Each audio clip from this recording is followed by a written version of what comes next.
ఒకరు కోపంతో, మరొకరు ఆవేశంతో, ఒకరు ఆలోచన రహితంతో, ఇంకొకరు అనుకోకుండా, ఒకరు ఇబ్బందితో, ఇంకొకరు అతి తెలివితో, పద్ధతి వేరైన బిడ్డలను పొట్టన పెట్టుకుంటున్నారు.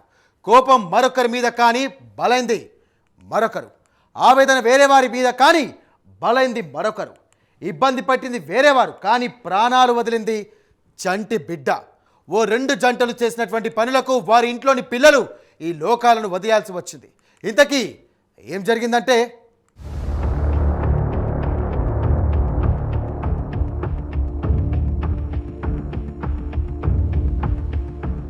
క్షణికావేశంలో తీసుకున్న నిర్ణయం కడుపు కోత మిగులుస్తుందని ఆ తల్లి ఊహించలేదు. భర్తను బెదిరిద్దామనుకుని ఆమె కూల్ డ్రింక్లో ఎలుకల మందు కలిపి పెట్టింది. కానీ అభం శుభం తెలియని 5 ఏళ్ల బాలుడు అది తాగి మృతి చెందాడు. ఈ ఘటన పశ్చిమ గోదావరి జిల్లా భీమవరంలో చోటు చేసుకుంది.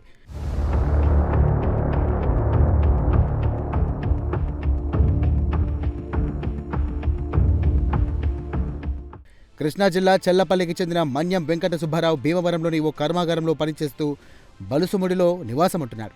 అతడికి భార్య లక్ష్మి, 5 ఏళ్లు, అలాగే 1.5 వయసున్న 2 కుమారులున్నారు. ఈ నెల 16న సాయంత్రం ఇంటికి త్వరగా రావాలని లక్ష్మి భర్తను కోరింది.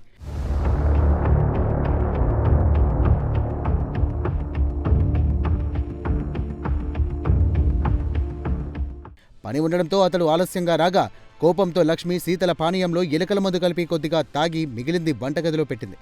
సీసాలో ఉన్నది ఎలుకల మందని తెలియని 5 ఏళ్ల కొడుకు రుద్రకాంత్ దాన్ని తాగేశాడు.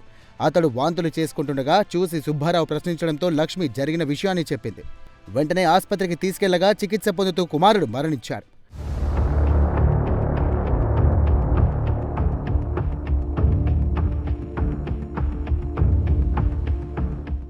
అనంతపురం జిల్లా యాడికి మండలం లక్ష్యంపల్లి గ్రామంలో కూడా ఇదే విధంగా ఓ బాలుడు మరణించాడు. రమేష్, మహేశ్వరి దంపతుల మధ్య గత కొంతకాలంగా గొడవలు జరుగుతున్నాయి. రీసెంట్గా మళ్లీ సేమ్ గొడవ రిపీట్ అయింది. అంతే, కోపంతో తన వద్ద ఉన్న రాయిని విసిరాడు రమేష్.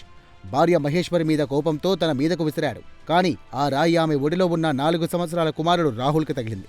తలకు తీవ్ర గాయమైన ఆ చిన్నారి అక్కడికక్కడే కుప్పకూలి పోయాడు. కర్నూలు ఆసుపత్రికి తీసుకుని వెళ్లినా ఫలితం లేకుండా పోయింది. ప్రాణాలతో కొట్టుమిట్టాడుతూ ఆసుపత్రిలోనే మృతి చెందాడు రాహుల్.